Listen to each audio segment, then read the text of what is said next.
Hey there folks, in a recent video I looked at the relationship between lead weights and troll speeds and how much line you let out to determine how deep you are. This is pretty critical for a lot of trout and kokanee anglers that are targeting these fish at depth, not using downriggers, so they're just using lead weights or snap weights to target these fish. And one of the most common questions I got out of that experiment was, how do dodgers themselves impact the depth you ultimately end up at? And in that trial, I was just looking at the impacts of lead weights themselves. But it's a good question to ask, and I wanted to approach this. So what I did is I used that same little data logger, the Sensus Ultra. It's just a little bit more than 1 ounce data logger. It records plus minus 1 foot the depth, and it records it for continuously over a period of time. And I can use that data, I can download it, and I can look at the average depth. So I feel like you get a higher quality data when you're taking lots of data points while your gear is underwater. So let me explain how I addressed this Dodger question. So what I did is I went out on Lake Chelan again, big deep lake. It's flat and calm when I was out there. And I used the data logger itself, and I trolled at 1.5 miles per hour right down the middle of the lake. So I used my Helix fish finder to monitor my speed. It has a GPS built into it, and I tried to stay at around 1.5 miles per hour, but really I was just kind of bouncing around 1.4 to 1.6, just trying to maintain that average. And then I let out 30, 50, and 100 foot increments of line with just the data logger alone, because I want to be able to subtract the impact of the data logger alone, because it has mass, it has volume, it creates drag, it has its own impact. And then I looked at 6 different Dodger shapes and sizes. And what I did is I clipped the data logger about 2.5 feet in front of it, which is similar how you would rig a sliding weight rig for kokanee or trout. And because we usually leave like a little 2.5, 3 foot bumper between the weight and the Dodger. And then I looked at the additive effect of these two, and I subtracted the impact of the data logger to see just what the impacts of the Dodger were alone. So I'm really looking at how does different Dodger shapes and weights and sizes impact how deep that you're running. So let's get into that data now. So the first shape I looked at was Skateboard Dodgers, and I like Skateboard Dodgers a lot. They're really versatile. I've also always known that they dive a lot more than a lot of the other kokanee and trout Dodger shapes that I utilize. I used a 4.5 inch one from Paulina Peak. This is their Big Eye Dodger. It weighs just short of 1 ounce. And then there's a 6.5 inch version I have from Christensen Tackle, and it weighs about 1.7 ounces just alone. And out to 100 feet, they definitely dive the most out of all of the Dodgers I looked at. The 4.5 inch, you end up going down about 10 feet.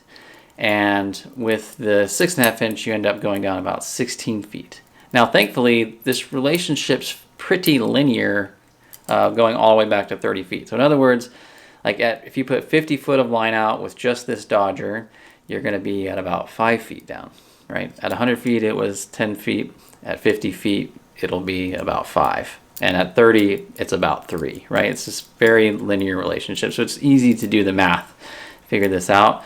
And like I said, the 6.5 was at 16 feet. So the Skateboard Dodgers do add pretty significant amount of depth, especially when you get up into the 6.5 inch size. So for instance, if you're flatlining these at 100 feet behind your kayak or boat at 1.5 miles per hour, this one's going to get you down almost, to that 16, 20 foot range pretty easy, especially if I'm going a straight line. If you start making turns, they're going to flutter and fall even further. So those were the results for the Skateboard Dodgers.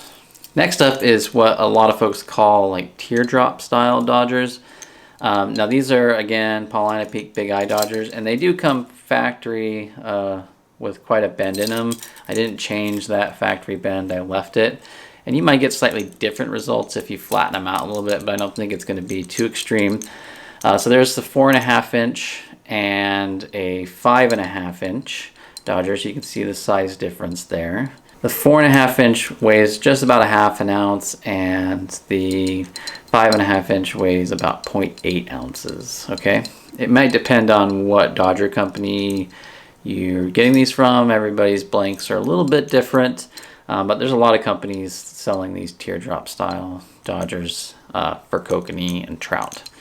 And the good news is they don't really contribute much to drop. So at 100 feet out, only getting about 7 feet down with the 4.5 inch, and with the 5.5 inch, it's only 10.